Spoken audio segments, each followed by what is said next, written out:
1986 में John Gottmann, जो कि साइकोलॉजी के प्रोफेसर थे यूनिवर्सिटी ऑफ वॉशिंगटन में, उन्होंने एक रिसर्च लैब कायम की जिसका नाम था लव लैब। इस लैब को कायम करने का सिर्फ एक मकसद था और वो ये कि साइंटिफिकली उन वजूहात को दरियाफ्त किया जाए, डिस्कवर किया जाए जिसको फॉलो करके कोई भी मर्द और औरत अपनी शादी को कामयाब बना सकता है। यह दुनिया की पहली रिसर्च थी जिसने 14 साल के अरसे में 650 शादीशुदा जोड़े यानी कि मैरिड कपल्स की जिंदगी का एनालिसिस किया। इस एनालिसिस की बेस पे जॉन गॉटमैन ने 1999 यानी कि 1999 में एक किताब लिखी जिसका नाम था the 7 principles for making a marriage work. आपने रिलेशनशिप्स के ऊपर तो सैकड़ों किताबें पढ़ी होंगी, पर जॉन गॉटमैन की इस किताब को एज हासिल है। उसकी वजह यह है कि ये डेटा, फैक्ट्स एंड फिगर्स की बेसिस पे उन वजूहात को डिस्कवर करती है जिसको फॉलो करके कोई भी शख्स अपनी अज़दवाजी जिंदगी को बेहतर कर सकता है। आज की वीडियो में हम इसी किताब पे चर्चा करेंगे। So if you are going through a tough time in your marriage, या आपके आसपास, आपकी फैमिली में, आपके दोस्त यार अपनी शादी से परेशान है, या कोई बेगम अपने शौहर के साथ अच्छी जिंदगी गुजारना चाहती है, तो इस वीडियो को जरूर देखें। और अगर आप फ्यूचर में शादी करने वाले हैं तो ये वीडियो आप लोगों के लिए देखना मस्ट है। सो मेरे साथ बने रहिए और चैनल को सब्सक्राइब करना और बेल आइकन दबाना मत भूलिए। Let's be back.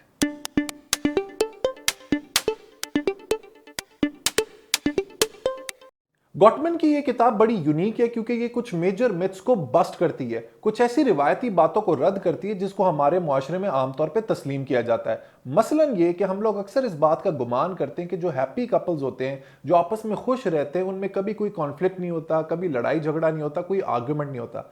जबकि रिसर्च ने यह साबित किया है कि जो दुनिया में सबसे हैप्पीएस्ट कपल्स होते हैं, जो आपस में खुश रहते हैं, उनमें भी लड़ाई झगड़े होते हैं और कॉन्फ्लिक्ट्स होते हैं।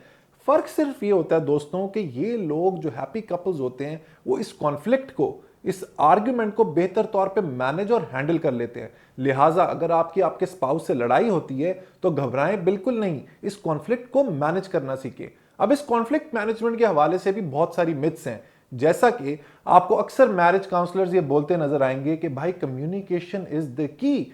आपने अपने पार्टनर के साथ, चाहे वो आपकी बीवी हो या शौहर हो, उसकी बातों को गौर से सुने, तहम्मुल से सुने, उसकी बातों को अब्सॉर्ब करें, समझना सीखें। उसके बाद आपके सारे मसाइल खुद ब खुद हल हो जाएंगे। गॉटमैन इस स्ट्रैटेजी को सरासर रद्द कर देते हैं और एक फेलियर कहते हैं। उसकी वजह यह है कि जो लोग इस तरह की स्ट्रैटेजी को फॉलो करते हैं जिसमें एक बंदा बात कर रहा होता है और दूसरा चुपचाप सुन रहा होता है, तो जो बंदा बोल रहा होता है वो ज्यादातर या तो अपने सामने वाले पार्टनर को बैश कर रहा होता है, बुरा भला कह रहा होता है, क्रिटिसाइज कर रहा होता है, या तो कंप्लेन कर रहा होता है, जिसकी वजह से सामने से भी रिएक्शन आता है क्योंकि सामने वाला जो पार्टनर है, चाहे वो बीवी है या शौहर, वो फरिश्ता तो है नहीं।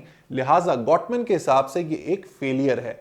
तो अब मसला ये है कि इसका हल क्या है? ये जो कॉन्फ्लिक्ट है मियां बीवी के दरमियान, इसका सोल्यूशन क्या है? तो इसका सोल्यूशन भी गॉटमैन बताते हैं, जो कि है ये। इस किताब के जो ऑथर हैं उन्होंने जब अपनी रिसर्च कंडक्ट की तो उनकी एक बहुत ही इंटरेस्टिंग फाइंडिंग थी। वो फाइंडिंग ये थी कि 69% कॉन्फ्लिक्ट्स यानी कि 69% कॉन्फ्लिक्ट्स जो मियां बीवी के दरमियान होते हैं उनका कभी कोई हल निकल ही नहीं सकता। They are perpetual and अनरिजॉल्वेबल।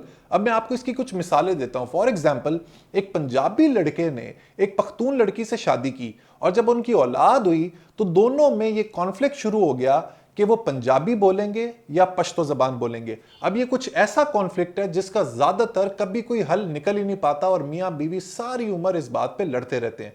इसी तरह एक शौहर और एक बीवी हैं और शौहर ऐसा औरतों का वैरी है जो जब भी पार्टी में जाता है हमेशा औरतों को ताड़ता रहता है और स्टेयर करता रहता है, और जब ये लोग वापस आते हैं तो बीवी लड़ाई करना शुरू कर देती है कि भाई तुम ऐसा क्यों करते हो, और ये लड़ाई पूरी उम्र जारी रहती है। या फिर एक ऐसा शादीशुदा जोड़ा है जिसमें मर्द को 4 बच्चे चाहिए और जो बेगम है वो 2 से ही खुश है, और वो अपनी सारी जवानी अपने बच्चों के काउंट के ऊपर लड़ाई में गुजार देते हैं। अब दोस्तों ये कुछ ऐसे मसाइल हैं जिसमें couples huge amount of energy waste करते हैं एक दूसरे को बदलने में, लेकिन उसके बावजूद मसले का हल नहीं निकलता। लेकिन जो कामयाब कपल्स होते हैं वो एक दूसरे को एज इट इज अपनी स्ट्रेंथ्स और वीकनेसेस के साथ एक्सेप्ट करते हैं और इन फजूलियात में अपना टाइम बिल्कुल भी वेस्ट नहीं करते। एक और बहुत ही हैरानकुन बात जो जॉन गॉटमैन अपनी इस किताब में करते हैं वो ये कि इतने साल मैरिड कपल्स को ऑब्जर्व करने के बाद वो सिर्फ 5 मिनट में 91% एक्यूरेसी के साथ प्रिडिक्ट कर सकते हैं कि किसी शादीशुदा जोड़े में डाइवोर्स यानी कि तलाक होगी या नहीं। इस डाइवोर्स को प्रिडिक्ट करने के लिए वो कुछ फैक्टर्स को हाईलाइट करते हैं, जैसे कि हार्श स्टार्टअप्स, मतलब कि गुफ्तगू का आगाज ही तंज से, नुक्ताचीनी से, नेगेटिव एटीट्यूड से और कंप्लेन से करना। इसके अलावा हर वक्त क्रिटिसाइज करते रहना और डिफेंसिव एटीट्यूड रखना, यानी कि हर मसले का, हर प्रॉब्लम का जिम्मेदार सामने वाले बंदे को ठहराना। एक और बड़ी रीजंस कपल्स के नाखुश होने की और इवेंचुअल डाइवोर्स यानी तलाक की है इमोशनल फ्लडिंग।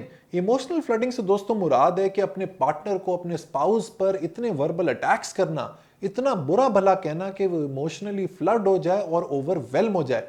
ऐसा करने से जिसके साथ आर्गुमेंट हो रहा होता है, जिसको बातें खरी खरी सुनाई जा रही होती हैं, वो इवेंचुअली अपने पार्टनर से डिसएंगेज हो जाता है और इवेंचुअली उन दोनों में तलाक हो जाती है। अब बढ़ते हैं दोस्तों मिलियन डॉलर क्वेश्चन की जानिब के कामयाब शादी के पीछे क्या रीजंस होती हैं। इस किताब के हिसाब से single biggest reason behind happily married couples is friendship, यानी कि दोस्ती। जब मियां बीवी में दोस्ती होती है तो वो एक दूसरे की कंपनी को बहुत इंजॉय करते हैं, आपस में रिस्पेक्ट होती है, एक दूसरे को एडमायर करते हैं और इस फ्रेंडशिप और दोस्ती होने की वजह से नेगेटिविटी और आर्ग्यूमेंट्स और कॉन्फ्लिक्ट्स और लड़ाई झगड़े को अवॉइड कर लेते हैं। गॉटमैन के हिसाब से शादी का मकसद ही है शेयर्ड मीनिंग, यानी कि साझे गोल्स, एम्स एंड ऑब्जेक्टिव्स। एक हैप्पीली मैरिड कपल वो होता है जिसमें दोनों लोग, मियां और बीवी, एक दूसरे को अपने ड्रीम्स एंड गोल्स की अचीवमेंट में हेल्प करते हैं। एक शादी तब गलत डायरेक्शन में चली जाती है जब मुसलसल एक पार्टनर को कॉम्प्रोमाइज करना पड़ता है। हमारे मुआशरे में, ईस्ट में यानी कि मशरिक में, यूजुअली एक वुमेन वो होती है, एक औरत वो होती है जिसको हमेशा कॉम्प्रोमाइज करना पड़ता है due to various reasons and family pressures. अब सवाल नेक्स्ट ये है कि इस फ्रेंडशिप को कल्टीवेट करने के, इस फ्रेंडशिप को पैदा करने के क्या तरीके हैं, क्योंकि अक्सर कपल्स हमारे मुआशरे में, स्पेशली पाकिस्तान, इंडिया और बांग्लादेश में, इस फ्रेंडशिप के कनेक्शन को समझ ही नहीं पाते। तो इस फ्रेंडशिप को कल्टीवेट करने के, पैदा करने के 3 तरीके हैं और वो हैं ये। अगर शौहर अपनी बीवी से या बीवी अपने शौहर से दोस्ती कायम करना चाहती है तो उसका सबसे पहला रूल ये है कि अपने पार्टनर के इंटरेस्ट में अपना इंटरेस्ट रखें। जिन दो लोगों में भी स्ट्रॉन्ग रिलेशनशिप होता है वो हमेशा अपने पार्टनर की पसंद नापसंद का ख्याल रखते हैं और उसके हिसाब से सारी जिंदगी अपने आप को एडजस्ट करते रहते हैं। मियां बीवी की दोस्ती का दूसरा रूल यह है कि अपनी डेली लाइफ में छोटी छोटी ट्रिवियल चीजों में एक दूसरे को एक्नॉलेज और अप्रिशिएट करना सीखें, सपोर्ट करना सीखें, बड़े बड़े मौकों का इंतजार ना करें। मैंने तो अक्सर कपल्स को देखा है, इनफैक्ट मेजॉरिटी कपल्स ऐसे होते हैं जिसमें एक दूसरे को लेके कोई अप्रिसिएशन होती ही नहीं है। इसमें मैं मर्द हजरात को एक टिप देता जाऊं कि कभी भी अपनी बीवी की बुराई अपनी फैमिली के सामने ना करें। दुनिया की कोई भी औरत हो, चाहे वो मशरकी खातून हो या मगरबी, कभी भी अपनी बेइज्जती किसी के सामने और स्पेशली अपने शौहर की फैमिली के सामने बिल्कुल भी बर्दाश्त नहीं करती। लिहाजा अगर आपने अपनी बेगम को कुछ कहना भी है तो उसको प्लीज रूम में लेके जाएं और उसके बाद उसको फीडबैक दें। तीसरा पॉइंट यह है कि ज्यादातर जो बेगमात होती हैं, स्पेशली इन द ईस्ट, वो ज्यादातर जिंदगी अपने शौहर के इन्फ्लुएंस में गुजार देती हैं और जो शौहर साहब होते हैं वो अपनी बेगम का ज्यादा इन्फ्लुएंस पसंद नहीं करते, जिसकी वजह से प्रॉब्लम्स होती हैं। लिहाजा मेरा मैसेज है हस्बैंड को थ्रू जॉन गॉटमैन्स बुक, वो ये कि अगर आप अपनी शादी को कामयाब बनाना चाहते हैं और खुशगवार अज़दवाजी जिंदगी गुजारना चाहते हैं तो अपनी बीवी को सुनना सीखें। Develop a habit of listening to your wife. ऐसा करने से आपकी जिंदगी श्योर शॉट खुशगवार हो जाएगी। सो दोस्तों, ये तो था जॉन गॉटमैन की किताब का रिव्यू।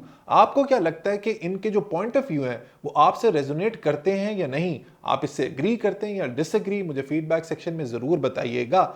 आजकल वैसे जो हमारे यहाँ यानी कि पाकिस्तान में शादियों का रुझान है वो बड़ा नाजुक हो गया, बड़ा सेंसिटिव हो गया। उसकी वजह यह है कि मर्द और औरत यानी कि शौहर और बीवी दोनों में टॉलरेंस लेवल बहुत कम हो गया है। बात बात पे बात जो है वो डाइवोर्स तक पहुंच जाती है, तलाक तक पहुंच जाती है। मेरा मशवरा सिर्फ ये है कि अपने आप में थोड़ी बर्दाश्त पैदा करें और एक दूसरे को स्पेस दें, एक दूसरे की पर्सनालिटी को समझें और अकोमोडेट करें। इस तरीके से आपकी अज़दवाजी जिंदगी को बेहतर होने के बहुत ज्यादा चांसेस हैं। सो दोस्तों, that's it for today. Until next time, let's read, learn, progress and self actualise. Let's read Pakistan.